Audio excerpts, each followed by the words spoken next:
So welcome everyone. Thank you for joining us today. And this session looks at memory and motivation. So some of us might have done exams before, so we have like a set way that we do revision, so we're quite comfortable with it. But some of us, this might be our first exam ever. This could be our first exam since we were at school. First exam as a grown up.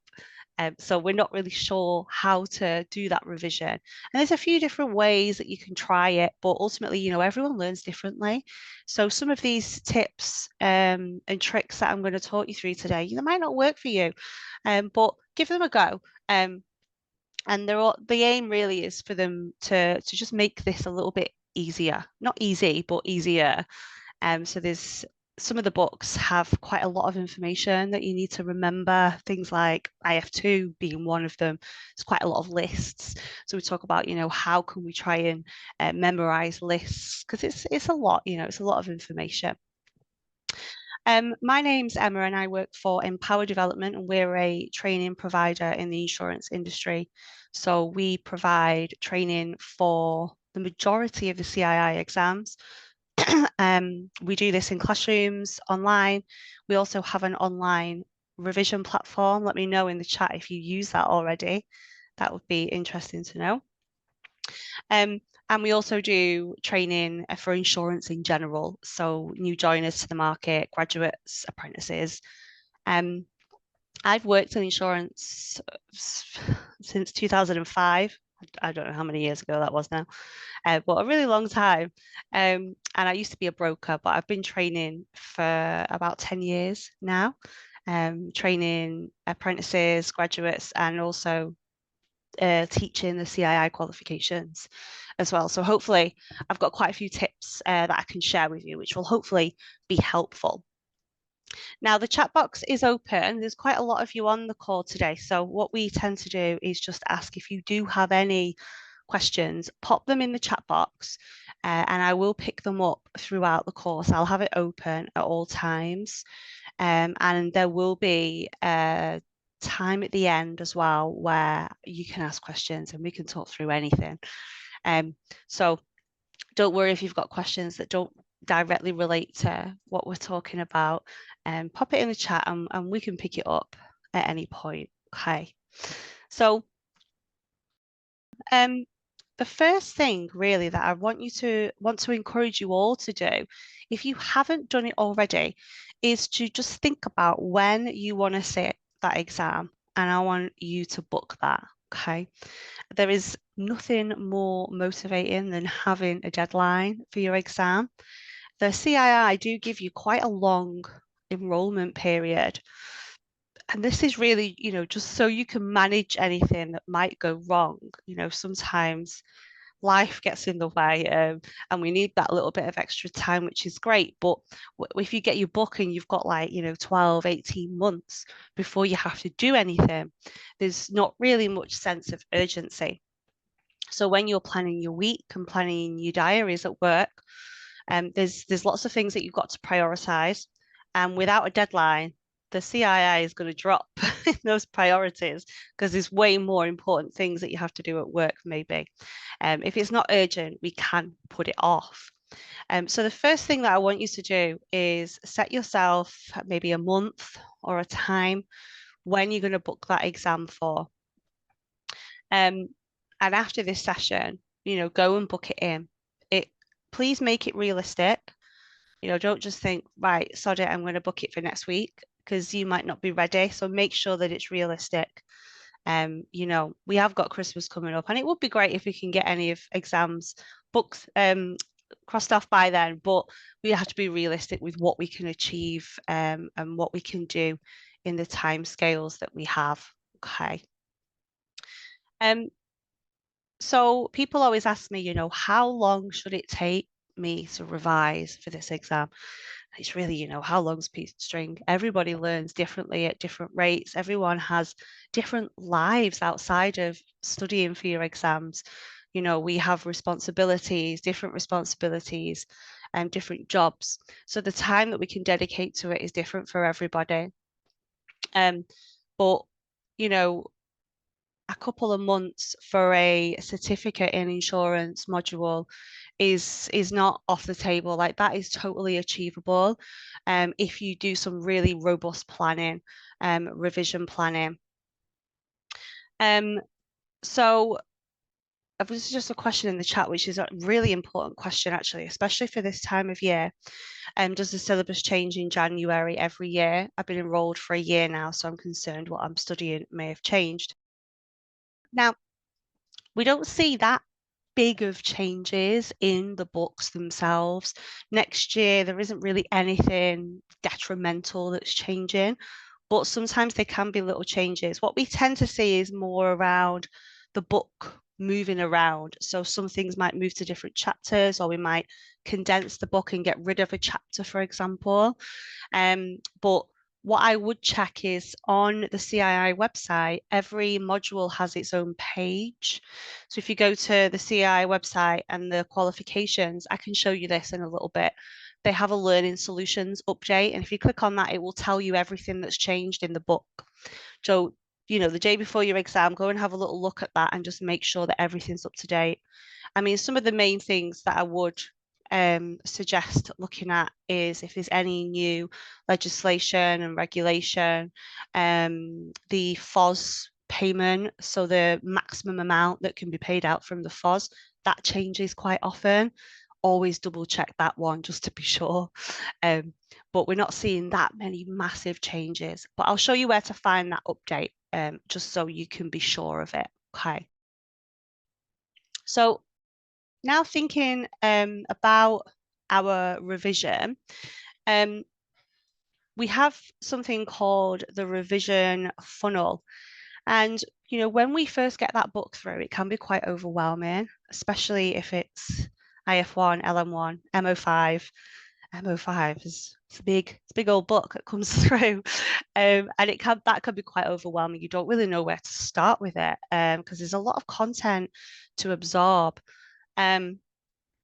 So think about if somebody asked you how to eat an elephant, how would you eat it? Pop it in the chat for me.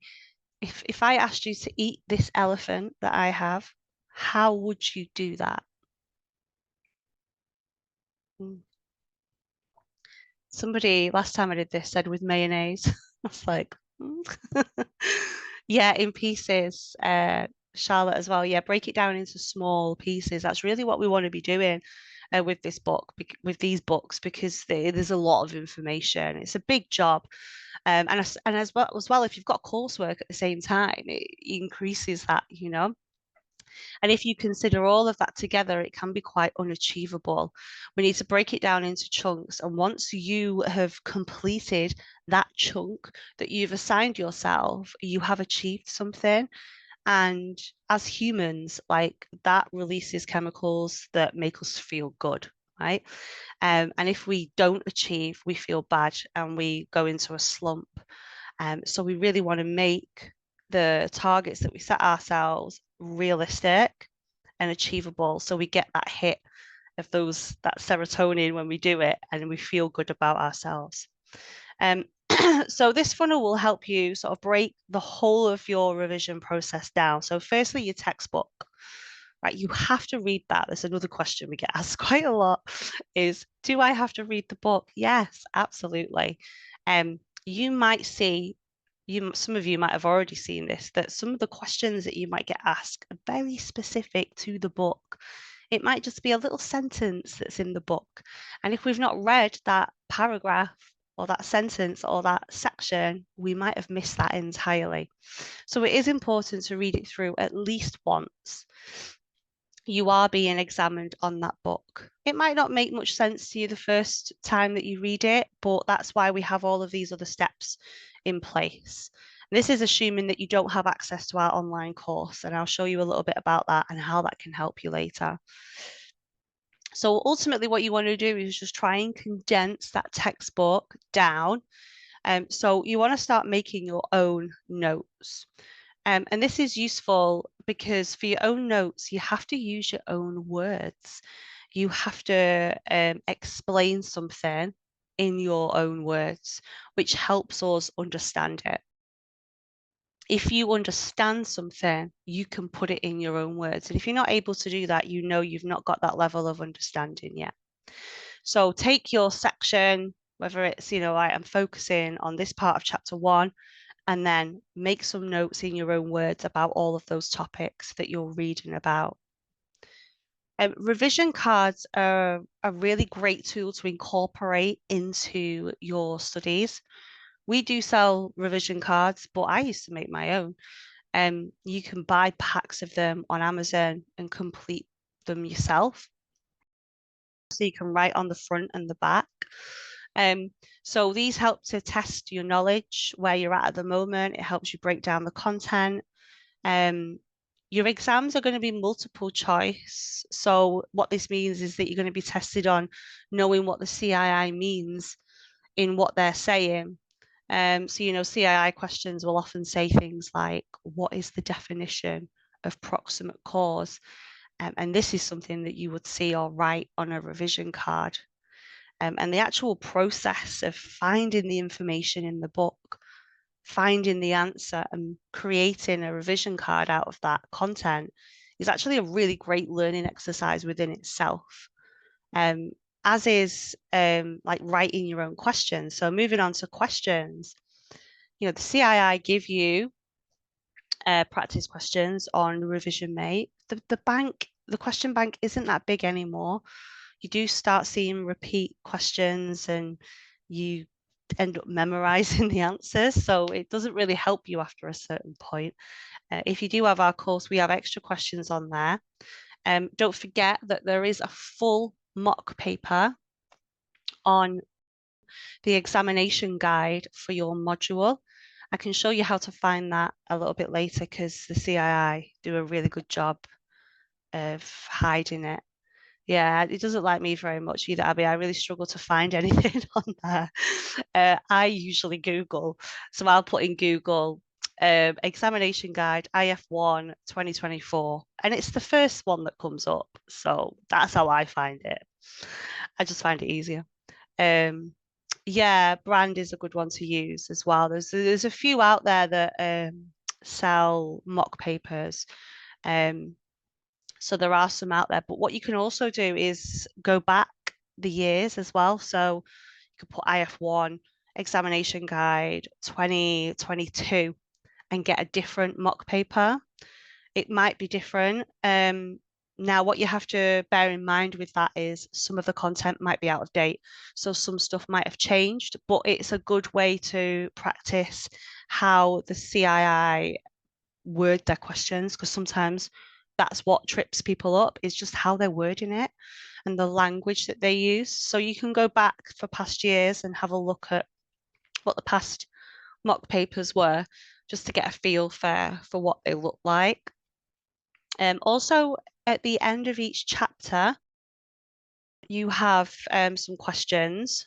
Now, they are not multiple choice. I think in some books they are multiple choice and some they're not.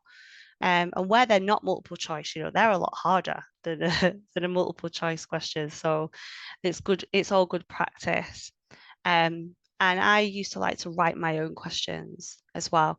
That is another really great learning exercise, just like creating your own revision cards, because you have to think of what's good to ask for a question and then what's the answer.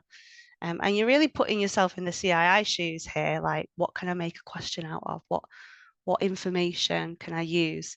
And that's ultimately what the question writers at the CII are doing. So that's quite a good thing to do. Next on the list, we've got these checklists.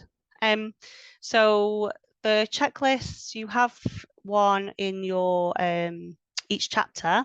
So it's just you ticking off that you know everything. So looking at your learning objectives for each learning outcome in the book, making sure that you can explain that topic simply. And if you can't, highlight it as something that you need to go back on. Next, we go back to our questions. So again, we're testing that knowledge. So what we're wanting to do is, you see how the funnel is narrowing, okay? So if you do a mock paper, you then pick out the bits that you got wrong. Okay. So then you've narrowed your funnel. Okay.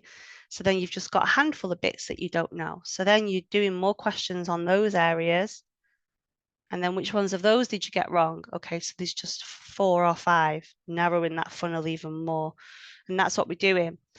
Yeah, it feels great when we get a question right, but we don't want to keep asking ourselves questions that we know the answer to because we're not learning. It's the same with the revision cards. Once you're getting one right all the time, just put it to one side and get rid of it and just keep the ones that you keep getting wrong. Otherwise, we're just not learning and we're kind of wasting time a little bit. Yeah, that's right, Alex. In the multiple choice exam, in the MCQs in the textbook, they often frame questions with more than one obvious right answer. They do. So you might look at a question and go, actually, 2 of those are right, but only one will be in the textbook. Absolutely. That's why it's important to read it. Otherwise, you don't know which one they've mentioned. So you can see again, we're funneling the questions and the revision cards to only those certain areas that we don't know, the areas that we might be struggling with. You know, it could be regulation or legislation, a common sticky point in IF1 and LM1. But those are the areas that you're focusing on the closer you get to your exam date. And then the last part of this funnel is this luggage stuffing section. There's always going to be bits that you struggle to remember, which is really normal. And that will be different for everyone. And luggage stuffing is this stage right before your exam where you're really forcing in all of that information. We're putting it in our short-term memory. So for me, this is me sat in the waiting room of the examination centre, waiting for my exam to start. And there might be maybe a couple of things that I just can never remember. So what I do while I'm waiting is go over those things over and over and over again. Okay, so they're in my short-term memory, they're there. And then as soon as I walk into the exam, there's a piece of scrap paper on the desk. I write it down. What do I remember that I've just read? Write everything down that I remember. You're allowed to do that. And then it's there. If I need it, it's there. If it doesn't come up, great, doesn't matter. Yeah. So cram all of that stuff in. When you get into your exam, write it down because you can't take it in with you, but you can write it down when you sit down. And then it's there just in case. So it could be like a case law or, a regulation or something that you're really struggling with. You can just jot that down when you get in there. Okay.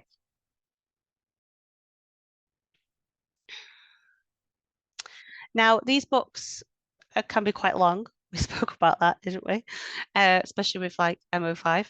So we're going to talk about how we can increase our reading pace and do that during remote exams. I think with the remote exams, they give you the scrap paper is on the screen, I think. I've never done a remote exam, so please, I am open to being corrected.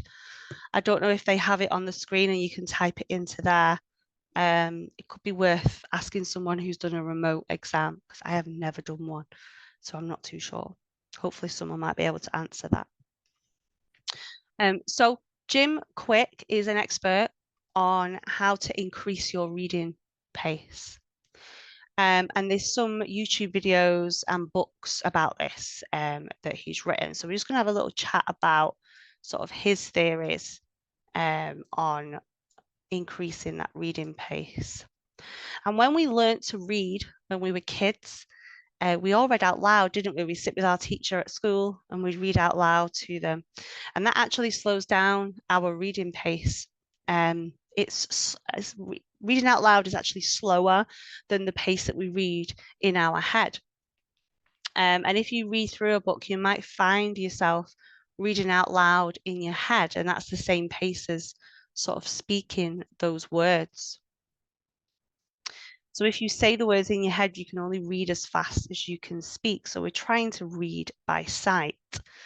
So what we're trying to do is just sort of chunk through the words and pick up themes and trying to digest that information instead of narrating the book, really. And Jim says that if you put your tongue at the top of your mouth sometimes, because sometimes we tend to mouth the words, if we put our tongue at the top of our mouth, it stops us doing that. So we can read a little bit quicker. Also, having music in the background is a distraction. So that helps you concentrate on your reading so your mind doesn't speak to you. That might just be an absolute nightmare for some people. Like I said, these things aren't going to work for everybody, but they're worth a go. We don't want to regress. So you read a page, and then at the end, you might go, I have no idea what I just read. I have done that many times, and you have to go back over it. And the reason we do that is because we're bored, right? We've lost focus. Um, we carry on the act of reading, but we aren't actually doing it. And at that point, we really need to, throw the towel in because we're wasting time there. We're not doing anything, we're not learning anything, we're just pretending to revise effectively. So we need to break this up. So this could be by you taking a break. It could be you get a highlighter instead. That book is yours. You can do whatever you want to it.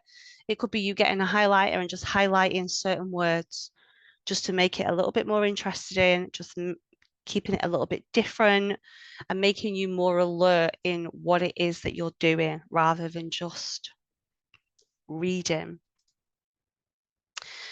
You can use a pointer as well. We're told not to do this at school. So I know when I was little, I used to point at every word that I was reading, and we got taught not to do that. But this can actually speed up your reading time. So reading with your finger can make you go faster.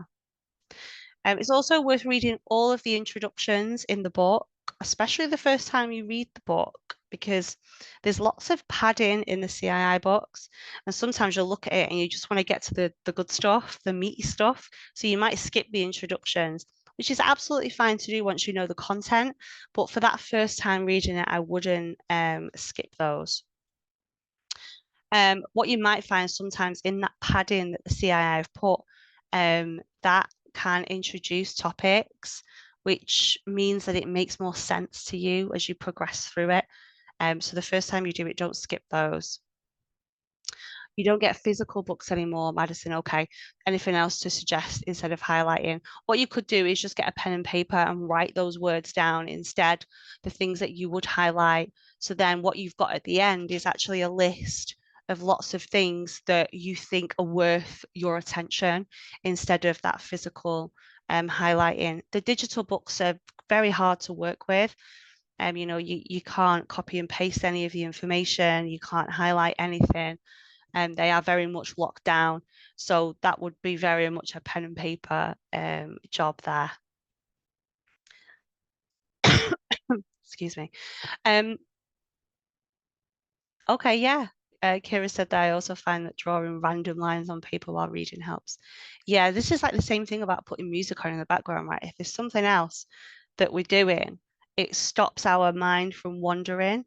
Obviously, everybody's brain works differently, but if that helps you, absolutely. Removing distractions, we have to think about what our main distraction is. I would imagine that most of you have probably checked your phone while you've been on this call. If you've not, well done. We don't cope very well as humans with distractions. We can multitask, we've kind of become used to doing that now, but there is research that tells us that we can do it, but we're not very good at it. We're good at flipping between one task and another, but not really doing them at the same time. So just don't try and revise while trying to do something else. What you may be doing is two things very badly rather than one thing very well. It's a bit like trying to do your day-to-day work whilst doing your revision at the same time. That might not work for you. You'll probably need to dedicate time to one or the other. So give yourself time to focus, put your phone in another room so there's nothing that can distract you. Sometimes we want that distraction, we're longing for it. So as soon as like a TikTok notification or Facebook pings up, we're like, oh, I must see what this is. I need to know now. We want that distraction. Get me out of doing this revision. So you're not going to carry on. You're going to pick it up. So by just physically removing it away from you, might help a little bit. And we can go through things quicker if we look at chunking words. This doesn't work for everybody. So rather than reading things through in individual words and sentences, you can look at 3 to 5 words at a time. So you just chunk in the book as you go along. People that naturally read very fast do this. So they can just look at a sentence and they don't read every single word. They just take a snapshot of that, the whole sentence, and just get a flavor of what it's saying, basically. So that can help us read 3 to 5 words at a time. So Abby was saying that you've changed your exam centre for the IF2. Yeah. Oh, okay. You found that distracting. Yeah. I had a really bad experience when I did my MO5 exam a few years ago. Um, my exam started at 2 o'clock, but all the way through my exam, people were just coming in and out, starting exams at different times. So I was totally distracted. And that's not supposed to happen, really. Everyone, it's a 2 o'clock sit-in, no matter, I might be doing a CII exam, there might be someone doing a mortgage advisor exam, but we're all starting at 2 o'clock. That's just so that no one's coming in and out. And the people were coming in and out all the way through. Luckily, I passed it, but I did send them some feedback because these exam centres, they are not CII exam centres. You might have noticed that they're like local college or trading companies or something. They're privately owned. So the CII sort of outsource it. So if you do have a bad experience like that, like you did, Abby, you can feed that back to the CII, let them know so that they can address it, just so that it doesn't happen to anybody else. Because they need to know this stuff because they can't monitor every single exam centre. So it's worth telling them, yeah, what happened. All right, so we're going to talk about our drivers now. And these are Alexa just started talking to me there for some reason. She's not sure how to help me. I didn't even say her name. I'm not going to say it. Well, there's 4 things that motivate us as humans. So we have these 4 main drivers. And I've broken them down and related them to the CII exams, but they actually come in all aspects of our lives, actually. So this first one, this drive to acquire, this is where we're doing something because we get something from it. So when we look at doing something, we look at what is in it for us. Sometimes even when we do a good deed, we are doing it because it makes us feel good, right? Even if nobody knows that we did it, we might not tell anybody we did this good deed, but we still feel great when we do it. We need to get that little something back for us to feel like it's worth it. And for the CII exams here, this might be your drive. This might be, I won that satisfaction that I've got my certification. I've achieved my professional qualification. Sometimes this can be quite a long-term goal, though. It can take us a while to get there. It isn't instantaneous. We have to work for, quite a few weeks or months to even pass that first step. So what we can get is recognition. When we pass our exams, we post it on LinkedIn and everyone's like, oh, you've done amazing, well done. That's satisfaction for us. Ticking it off our to-do list. So this could be your driver. The next driver is this drive to bond. So this is quite important in a remote world. We need connections with each other, and you feel more motivated if you're connected with other people. So you might be doing your CII exams as part of an apprenticeship cohort as part of a graduate program, or that you might be doing it on your own. Okay, there might be nobody else doing it apart from you. And sometimes that can be tricky, right? When you've not got those people around you who are in the same position as you, doing the same thing for you to share that with. Um, so we have a Facebook group. It's a study community. It's good to do things in a group and share, when you sit exams, when you pass, when you fail, when you can't be bothered studying, just so we can motivate each other. And that Facebook group has become a place where people ask for tips, they ask questions, especially people who are doing these on their own. They feel more that they're part of something. Doing it alone is it's hard to motivate yourself. But you aren't alone. There's like 1,500 people in that group from all across the world doing their CII exams. I'll share the details of that group with you later if you do want to join that. Um, I do answer technical questions as well. So if there's a bit of the book that you're not sure about, you can ask it in the group and I'll do a Facebook Live and talk you through it. So we do lots of content like that as well. So this could be your driver as well. You want to form those relationships and engage with other people. We have this drive to learn. This is probably why we're doing this, right? Because we want to learn new things. But occasionally, this drive to acquire might be higher than that drive to learn. Um, we might just want that certification. We want to feel good. We're not bothered about what it is that we're learning. But if you're doing it because you enjoy it, it probably will be your drive to learn. I know my driver for doing my advanced diploma is that drive to learn. I want to learn more and be able to pass that knowledge on to other people.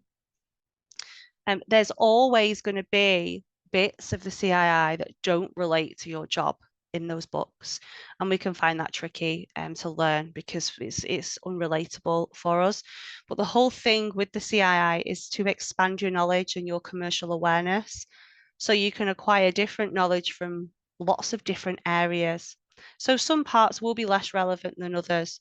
But don't focus on that. Focus on what you are learning. Use this as an opportunity. And also, people that work in insurance love to talk about themselves. So if you are reading about underwriting, but you don't work in underwriting, go and talk to an underwriter. If you're doing M92 and you're reading about budgets, go and speak with the accounts department and ask them how they do their budgets and how it works. People love to talk about it, so they'll be more than happy to help you with that. And then the last one is this drive to defend. And this could be about doing things because we're worried if we don't do it, something bad will happen. We're not really aiming for this as our driver, but we might feel like, if I don't do the work, I'm going to fail. If I don't do my exam and everyone else does it, I'm going to fall behind. Sometimes that can be a driver for us, especially in a group setting. If you've got a group of you in a graduate program and you all got your exam booked for a specific time, you'll be spurred on to book your exam for that time as well, because you don't want to fall behind. So sometimes that can be a driver as well. Let me know in the chat what you think your driver is. How long study? Most of the certificate levels, I think it's like 90 hours, they say. But everyone is totally different with this. Some people read that book and they've got it straight away. Everybody is different. I think I'll show you this later, but on the website they do give a recommended amount of hours study time. Yeah.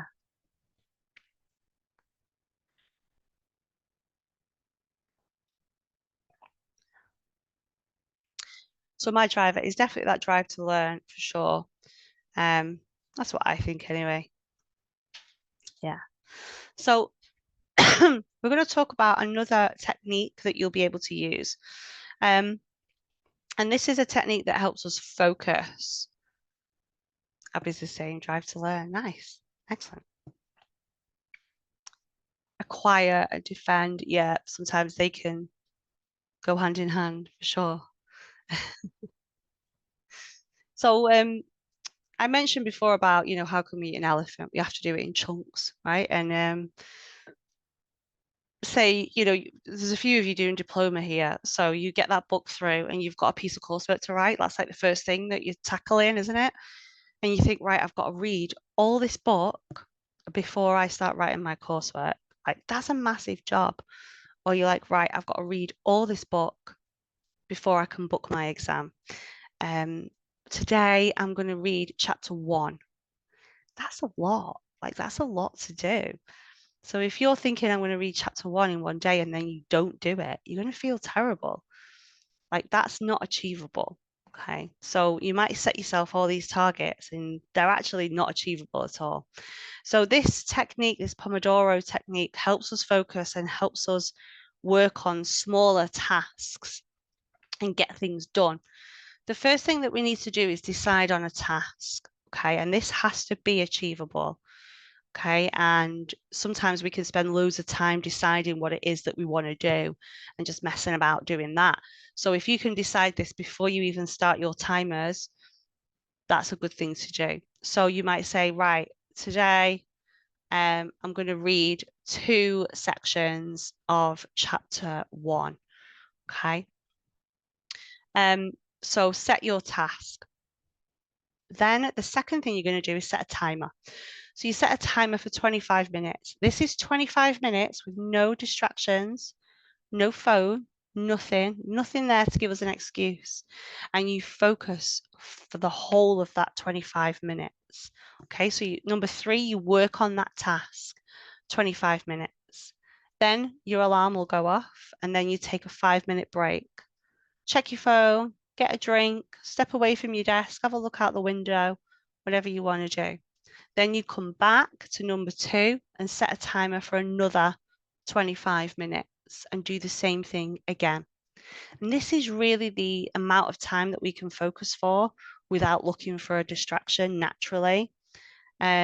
If anyone watches TED Talks, they're never more than 20 minutes because they know that people can't concentrate for any longer than that. People start drifting off and looking somewhere else and looking at their phone. So 25 minutes, take a break, and repeat this ideally 5 times, no more than that, whatever's comfortable for you. After that, you need to do something else. Okay. Um, we I've said this before where I've looked at what I've got to do and I've gone, right, I'm going to spend all Saturday writing my coursework. Did I spend all Saturday writing my coursework? Nope. I spent most of it staring at my computer screen doing nothing. It's really unachievable and stupid for me to say that. Like, what was I thinking? I'm never going to do that. I'm not going to spend all that time. Whereas if I do 25 minutes, have a 5-minute break, and try and do that a handful of times, there's more chance that I'm going to get stuff done. I'm going to get way more done than I would dedicating a whole Saturday to coursework writing. Steph says, I found if I combine learning the text and coursework by reading a chapter and then do the notes for one coursework question, then once I've completed all the chapters, yeah, exactly. It's a really good tip actually for the diploma.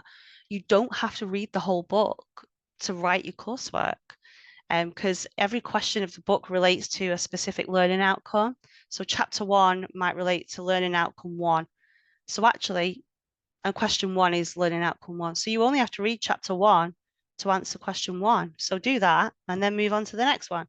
And by the time you get to the end of the coursework, you've nearly written all your coursework and you've nearly read all the book. And then you'll be ready for your exam. Excellent. It's a really good tip, Steph. Thank you for sharing that. All right. So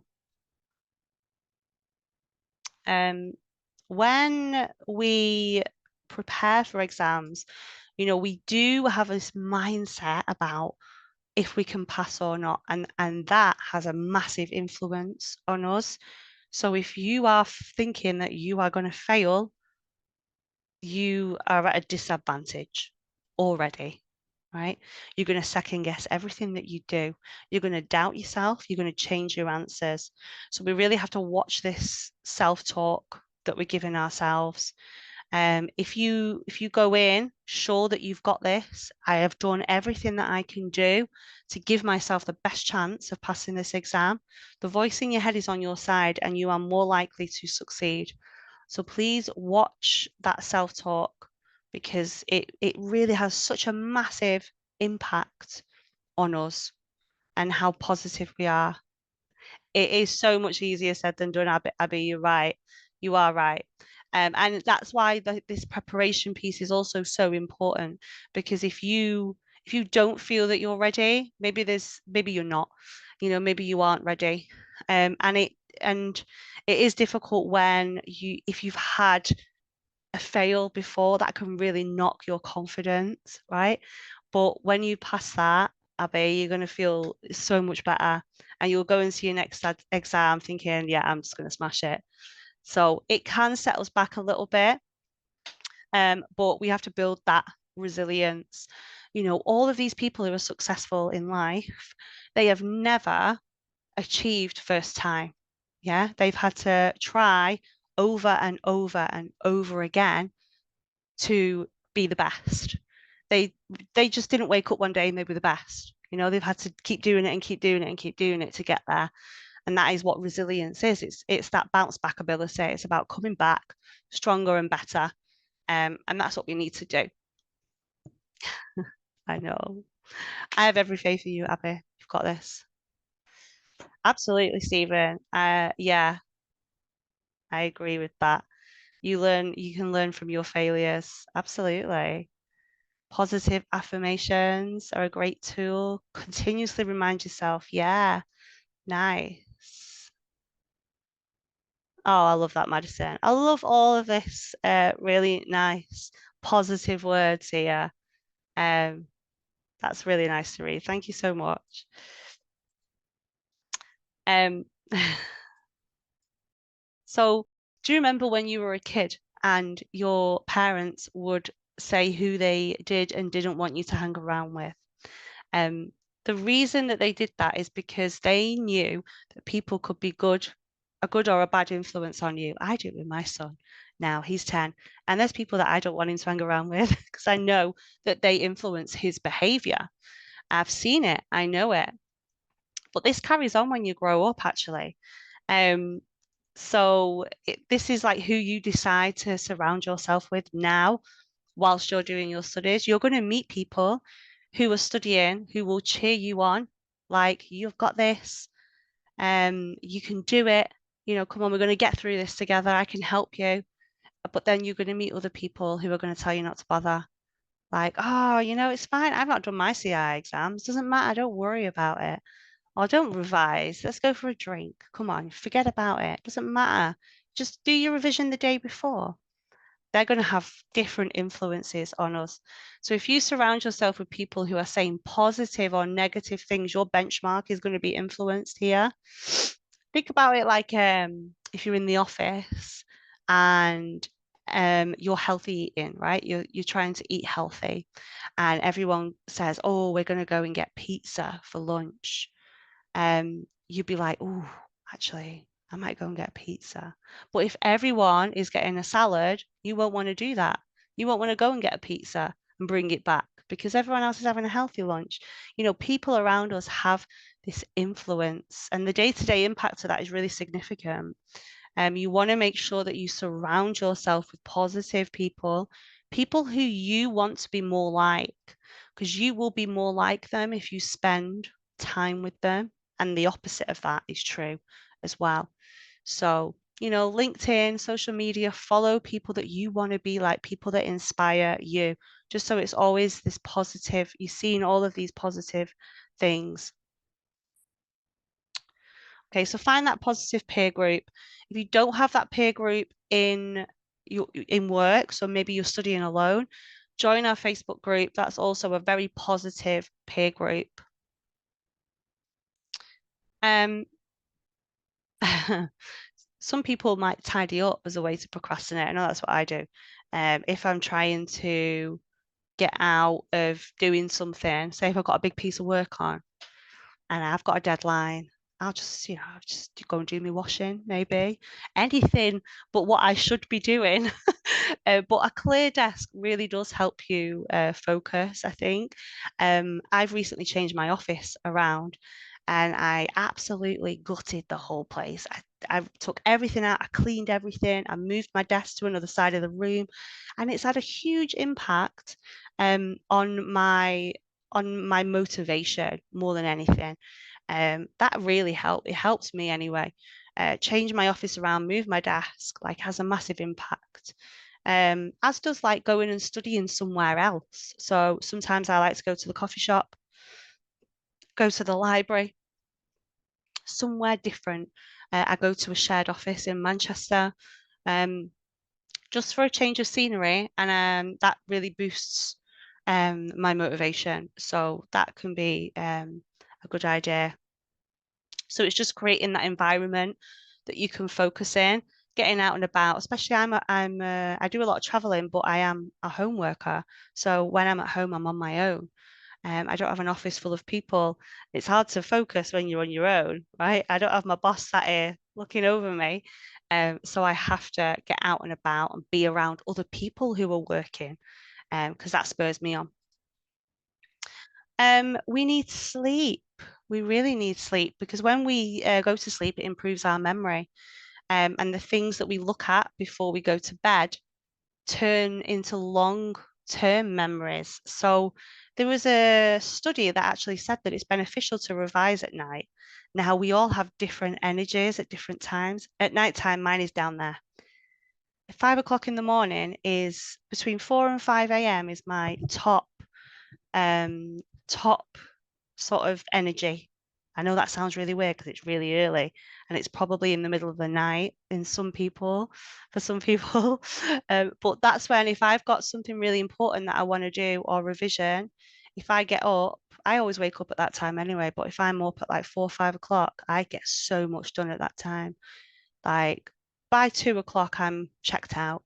There's no way that I'm going to revise in the evening. But there is a study that says if you revise before you go to sleep, you remember it. That's a really good idea, Stephen, actually. The text to speech app and listen to it. Yeah, we actually started offering audio only courses because a lot of people learn better that way. They prefer to listen. They prefer to listen to it. Yeah. So think about what time of day is best for you. Okay. You're going to have different energy at different points of the day, at different points in your life as well. I've not always been an early riser. As I've got older, it's happened since I had children. So just pay attention to what your body tells you when you have the best focus and really work with that. And a quote by a very wise woman, it's me, to relax, set yourself some breaks. So you could set yourself like a challenge. So, right, if I do this bit, I'm going to go on a spa day. Or if I do this, I'm going to go for a walk or I'm going to go to yoga. It's just giving you that chance to stop, plan a little bit of time for you. For some people, it is medicine. It is for me, definitely. But I know some young people that I work with. Um, it takes them till about 12 o'clock to really come around. So they're like, oh, let's not do CII revision in the morning, please, Emma. Let's do it in the afternoon. And I'm like, yeah, but I'm tired in the afternoon. So it's tricky. All right. Okay. So we mentioned a couple of these things before about, Stephen mentioned this text to speech app. So we all have different preferences. So if you are a visual learner, you might want to see things, you want color, you might use colored pens and highlighters and all of that stuff. Our online courses will be really useful for you for that because it's animations and cartoons and videos, bringing that text to life. If you really struggle to read a lot of content, um, writing things out and rewording things, creating your own kind of story with the information. Yeah, me too, Abby. It's funny that, isn't it? We always remember what our trainers are saying because they try and do it in this visual way, so that we do remember. So there's a few different ways that I have of remembering some case laws, like weird, like funny little stories and word associations that I use. And some students are like, I still remember that now, and I told them it like 10 years ago. So things like that really, really help. If you can do that when you're revising, try and do some word association. It could be, that one of the case law names sounds like one of your friends' names, and you can remember it that way. And then finally, audio, we spoke about that text to speech. It could be you recording yourself speaking, but not many people like to listen to themselves. It's a tough thing to do, first of all. Um, but audio only content like what we have can sometimes help, especially if you're, commuting or going to the gym or going on your walks, whatever it is that you do. A couple of tips for your revision. An index test is where you flip to the back of the book and you go through the index A to Z. Every single word that's in the index, you have to try and explain it in a simple way. If you can't, highlight it or write it down, and that's what you have to go back to. Okay, so that's your index test. Mind maps and posters, you can make your own, or if you're on our online course, we have some of those pre-made already. We spoke about practice questions, where to get those. Revision cards, we do sell those as well, and we do lots of giveaways on our Instagram page as well. At the front of the book, this is super important. It's very easily skipped over, but it tells you how many questions are in the exam for every learning outcome. Remember, your learning outcome isn't the chapter, but it allows you to establish where you need to focus your attention in your revision. So, for example, proximate cause in IF1, LM1, two questions in the exam about that. If you don't get it, move on. Bigger fish to fry in that exam than proximate cause. But if you do get it, perfect. It's 2 easy marks. So you really have to figure out where you should be spending most of your time. Every exam has different styles of questions. So some of them might have case studies as well. So have a look in your examination guide just to make sure that you're familiar with how many questions you're going to get, how long you've got, and if there's any case studies. With the case studies, sometimes it can be a good idea to skip to them. They're always at the end of the exam. By the end, we're quite tired. We've had enough. So it's sometimes useful to get those out the way first.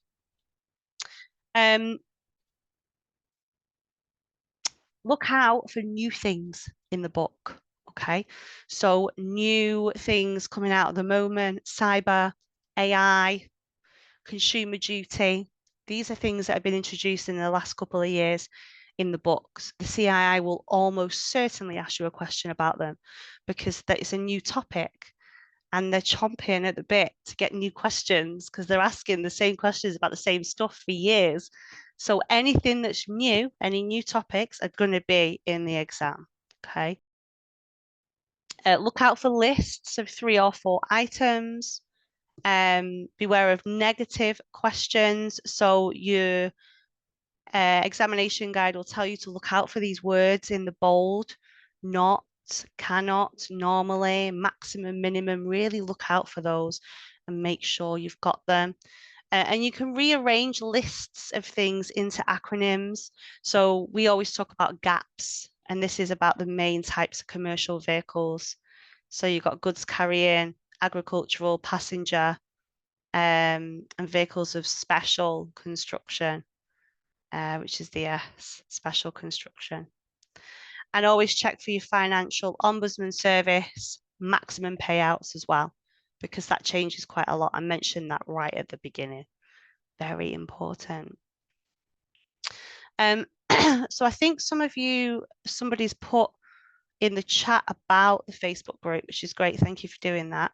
But this is our online course, and basically we just took the book and made it into more visual content.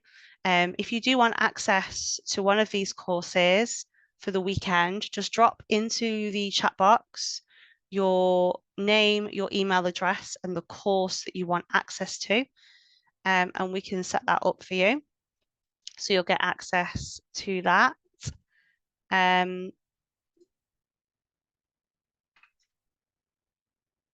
We also have the Facebook group as well, which is worth joining, just so you can ask any questions and share anything in there. We do have our YouTube channel as well. So on there's videos like this. So we have one about preparing for multiple choice questions, preparing for coursework, diploma coursework, and they are free for you to watch. So you can watch those. This one will be uploaded as well, so you can watch that again if you want to. But let me know in the chat if you do want access to that course. No worries, Madison. Yeah, and I will stay here now for a little bit just to answer some of your questions if you do have any. If you don't, thank you so much. Merry Christmas. Have a great break if you're getting one. And hopefully I'll see you again soon.